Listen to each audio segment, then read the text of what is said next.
Coucou, bonjour à toi. Alors aujourd'hui, une petite thématique un peu spéciale qui se veut un peu rigolote, mais bon, voilà, on va essayer. Enfin, en général, quand on essaie, on n'y arrive pas du tout. Donc, je vais essayer rien du tout. Mais juste, je voulais dire, sais-tu en quoi les poupées Matryoshka, ça, ça peut être vraiment le guide de ta vie, un super guide pour toi. Donc, je vais t'expliquer ça en quelques instants. Donc, tu vois, ce corps-là, en fait, dans la poupée Matryoshka, je sais pas si tu sais comment c'est conçu, poupée Matryoshka, t'en as une, t'en as deux, enfin, c'est des petites poupées qui s'emboîtent les unes dans les autres. Donc, en fait, il y a la partie visible. Cette partie-là, la poupée Matryoshka, ça correspond à notre corps physique. Donc, le corps physique, ce gros corps qu'on voit, alors on voit que lui. Mais pourtant, il n'y a pas que lui. C'est la partie visible de l'iceberg. Donc, cette partie visible, c'est celle qui sera la conséquence de tout ce qui se passe à l'intérieur. Donc effectivement, c'est par le corps qu'on va avoir mal aux articulations, aux muscles, au niveau du cardiovasculaire, au niveau donc de l'ostéotendineux.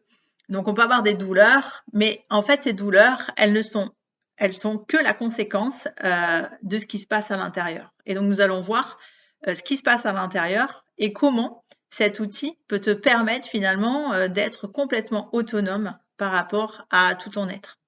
Donc le corps physique, le voilà, et à l'intérieur du corps physique, qu'est-ce qui vient impacter en premier le corps physique? C'est lui, le corps qu'on voit pas, mais qui est juste dessous, c'est celui qu'on appelle le corps éthérique. Qu'est-ce que c'est que le corps éthérique? Attends, j'essaie de l'habiller correctement parce que là déjà, si c'est le roi d'Agobert, donc l'énergie va être bancale. Donc voilà, ça c'est ton corps éthérique qu'on appelle aussi énergétique. Je n'enlève pas l'œil. Donc ce corps énergétique, qu'est-ce que c'est? L'énergie, elle est gérée par comment je respire, donc respirer à plein poumon, comment prendre soin de son air, comment je mange, comment je dors. Je ne les ai pas mis dans l'ordre, hein, puisque dans l'ordre prépondérant, en fait, c'est comment je dors, comment je respire, comment je mange et comment je gère mon énergie. Donc après, on y reviendra un petit peu dessus éventuellement, mais là, je t'explique donc le gros. Et c'est aussi dans cette partie énergétique éthérique que se trouvent ce qu'on appelle les centres énergétiques, qu'on appelle les chakras. Donc on y reviendra après. Donc effectivement, si j'ai une alimentation un peu pourrie, quoi, je sais pas, je viens de junk food ou je mange beaucoup de produits industriels ou de surgelés, ce qu'on appelle du mort entre guillemets pour nourrir du vivant, ça sera compliqué effectivement que ça vienne pas se répercuter sur mon corps physique, c'est-à-dire la poupée que l'on voit au départ. Ok. Donc voilà, le corps physique, lui, il est impacté donc par ce corps énergétique éthérique sur lequel nous reviendrons plus tard suivant le temps avec lequel je réalise ma vidéo. Donc, et lui, le corps énergétique, il va être impacté, bon, sachant que tout ça, c'est interlié, ce corps énergétique, il est impacté par le corps que l'on ne voit pas, plus profond, qui ne veut pas apparaître, hein, il résiste, il y a des résistances. Et donc, ce corps-là, c'est ce qu'on appelle le corps astral. Le corps astral, c'est, donc là, je te parle de tes corps subtils, en fait, hein. Et donc, le corps astral, c'est le corps émotionnel. Là, c'est pareil, on a mis, c'est le roi d'Agobert. Donc le corps astral émotionnel, c'est cette capacité que nous avons à reconnaître nos émotions, pouvoir identifier les émotions qui nous traversent. Et à quoi ça sert d'identifier les émotions qui nous traversent? Eh bien, ça va te permettre de répondre toi-même de façon autonome à tes propres besoins. Par exemple, on parle souvent de gérer. Alors, par exemple, c'est une aberration de dire il faut apprendre à gérer ses émotions. Gérer ses émotions, si on les identifie même pas, ce sera juste impossible. Donc, par exemple, je te donne un exemple, je suis traversée par la colère. Donc, effectivement, si je me laisse traverser, envahir par la colère et que je lui laisse tout l'espace, bon, ben, colère au gouvernail, ça peut, si j'ai pas derrière l'intention de comprendre ce qu'elle veut me dire et d'accueillir ce qu'elle a à me dire, si je freine, par exemple, si je résiste, je vais lui faire encore plus de place. Donc, l'idée, c'est d'accueillir, accepter ce qu'elle vient me dire et d'entendre les besoins. Derrière colère, par exemple, colère est au service de la justice. Quand je suis en colère, c'est rallié à la blessure d'injustice. Donc, il y a quelque chose qui me semble particulièrement injuste. Donc, ok, colère, tu viens me dire que ce que je vis est injuste. Donc, je prends un peu de recul et je me dis qu'est-ce que c'est qui est injuste pour moi? Et du coup, par rapport à ça, prise de conscience, c'est injuste pour moi. Quelle décision je prends pour que ce soit plus juste? Et quel passage à l'action je vais mettre, quelles petites actions je peux mettre en place pour que ce soit plus juste? Voilà. C'est des clés pour répondre nous-mêmes à nos propres besoins et éviter de catapulter nos besoins et nos blessures sur l'autre, qui va générer peut-être des soucis de communication ensuite. Donc, lui, l'émotionnel, il est impacté, donc ce corps émotionnel, par le corps mental. Qu'est-ce que c'est que le corps mental? Donc, le corps mental, on le voit pas, hein, celui-là, mais pourtant, il y a 60 000 pensées par jour. Ça, c'est la programmation neurolinguistique. Donc, nous avons 60 000 pensées par jour. Décidément, c'est que des rois d'Agobert. Donc, 60 000 pensées par jour. Et donc, autant dire qu'on ne peut pas maîtriser les 60 000 pensées par jour qui nous traversent.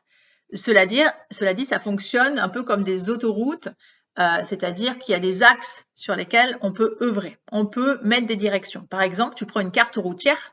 Alors, si tu regardes la carte routière, il y a je sais pas combien de routes, tu es là, ah ouais, ok, je fais quoi avec toutes ces routes? Alors, ça ne te sert à rien de savoir qu'il y a toutes ces routes si toi, dedans, tu ne tranches pas et tu décides pas de où tu vas aller. Il n'y a pas de vent favorable à celui qui ne sait pas où il va. Sénèque. Et je suis très madame citation. Et donc voilà, si tu mets pas de cap, effectivement, tu vas être ballotté, quoi. Si tu décides pas d'aller au nord, au sud, ben tu vas pouvoir prendre un coup la route qui t'amène à La Rochelle, et puis l'autre qui t'amène à Lyon, et puis alors tu vas tourner sur toi-même, mais tu vas te fatiguer et arriver nulle part. Les pensées, c'est un peu la même, 60 000 pensées par jour. L'idée, c'est de poser des intentions, un petit peu, de mettre des caps pour orienter ces pensées, que cela puisse être aidant pour nous et d'atteindre finalement nos objectifs. Voilà en quoi les pensées sont aidantes. On dit aussi qu'il y a des pensées positives et des pensées négatives. Comme je dis dans pas mal de vidéos, j'ai du mal avec le manichéen. Tout sert à tout pour moi. Et donc l'idée, c'est pas d'y mettre du maquillage, de dire oh là, je mets que du positif, mais bon, le négatif il est derrière. Donc l'idée, c'est effectivement d'entendre tout ce qui se dit à l'intérieur de moi sans distinction, d'accueillir mon être dans son intégralité, comme on a accueilli tout à l'heure la colère. La colère, il y en a vite qui mettent des étiquettes négatives dessus. Et en fait, colère, elle est au service du positionnement, elle est au service de l'avancée. Bon, effectivement, il faut pouvoir aller l'accueillir, l'entendre. Si on la laisse prendre le gouvernail du bateau, bon, ben, elle nous retourne la baraque. Donc voilà, l'idée, c'est quand même d'aller d'abord écouter en soi. À partir du moment où on épouse les choses, on est dans l'apaisement et le processus se met en œuvre. Voilà, et on peut l'accompagner avec conscience. Donc voilà pour le mental. Donc et à l'intérieur de ce mental, qu'est-ce qu'il y a? Il y a le tout petit qu'on voit pas, mais plus c'est petit, plus c'est puissant. C'est un peu comme les araignées et leurs toiles, enfin les toiles d'araignée. Donc lui, c'est ce qu'on appelle le corps causal ou le corps karmique. Bon lui, je peux pas l'habiller. Donc le corps karmique, qu'est-ce que c'est que cette chose-là? C'est finalement toutes tes expériences de vie. Alors, les expériences de vie, il y a toutes celles qu'on va accepter, pareil, accueillir. Et justement, si on les a accueillies, acceptées, en général, on a compris. Il n'y a pas d'erreur. Il n'y a que des apprentissages. J'apprends en permanence, quoi que je fasse. L'idée, c'est toujours de réajuster un tir. Je me jette et hop, j'apprends et je réajuste le tir. Et donc, ces expériences, soit on décide effectivement qu'elles sont négatives, on en fait une boule et on se la met quelque part jusqu'à ce qu'elles prennent beaucoup de place, soit, eh bien, on en tire des leçons et ça devient un tremplin pour les fois suivantes. Voilà, c'est toujours une idée d'exercice perpétuel. Voilà, j'espère que ça t'aura éclairé déjà sur le fonctionnement de en quoi la poupée Matryoshka peut te révéler à toi-même. Donc, ça aide beaucoup. Donc, si tu peux prendre une poupée Matryoshka et essayer pour toi d'identifier chaque jour, chaque matin, tu t'amuses à faire ce petit jeu. Tu repars de ton corps physique. Bon, je le fais souvent dans mes ateliers, en fait. Bon, je les remboîte vite parce que sinon, voilà, le timing. Et du coup, voilà, ça c'est t'as ton truc physique. Donc, comment je me sens dans mon corps physique? Ok, j'ai des tensions. Je me sens un peu naze. Ok, bon bah tu notes. Voilà, comment je suis dans mon corps physique, sachant que c'est que la conséquence. Et après, tu vas dire, bah tiens, au niveau de l'énergie, est-ce que mon énergie a pu impacter mon corps physique? Et je reviens à comment je me suis alimentée, comment j'ai respiré, etc. Ça te permet de faire un petit check-up, un body scan et d'être finalement au gouvernail de ton bateau et d'orienter toi-même et de répondre toi-même petit à petit à tes besoins. Bon, sachant que c'est un entraînement un petit peu quotidien. C'est une graine à arroser un peu chaque jour. Et ensuite, ben, tu vois tes émotions. Tu apprends à reconnaître les émotions qui te traversent. Alors, c'est pas toujours évident de savoir, bon, identifier en général l'émotion. On finit par y arriver. Est-ce que je suis triste? Est-ce que je suis accablée? Est-ce que je suis jaloux? Est-ce que voilà? Et donc, une fois qu'on a identifié l'émotion, ben, on essaie de voir un peu quel est son message, d'accueillir quel est son message. J'ai des petites vidéos aussi là-dessus où j'essaie de prendre chaque partie et d'essayer d'aider à distinguer quel est le message, qu'est-ce que veut cette émotion. Et une fois qu'on peut répondre à ça, on répond nous-mêmes à nos propres besoins. Et ensuite, ben, comment j'oriente mes pensées, qu'est-ce que je veux pour moi, sur quoi je veux focaliser aujourd'hui, voilà. Et ensuite, ben, mes expériences de vie, comment mes expériences de vie impactent finalement ce que je fais aujourd'hui et ce que je choisis. Voilà. J'ai débordé un petit peu dans le timing. Ce qu'il est important aussi de savoir, c'est que tous ces corps-là, c'est bien, ils sont emboîtés, on a l'impression qu'ils sont pas reliés, mais ils sont tous interreliés. C'est-à-dire que si on en obstrue un, et ça va obstruer aussi les autres, fatalement. Il y a autre chose, il y a quelque chose qui nous traverse de part en part. Donc, je suis pas trop venue sur les centres énergétiques parce que voilà, faute de timing. Mais donc, il y a un fil qui nous traverse du sommet du crâne jusqu'au dessous pour dire que nous sommes connectés aussi bien à la Terre. Bon, la Terre est dessous. Nous sommes connectés au ciel, au grand tout, inspiré. Donc, nous avons cette capacité d'intuition qui est unique et propre à chacun qui nous traverse.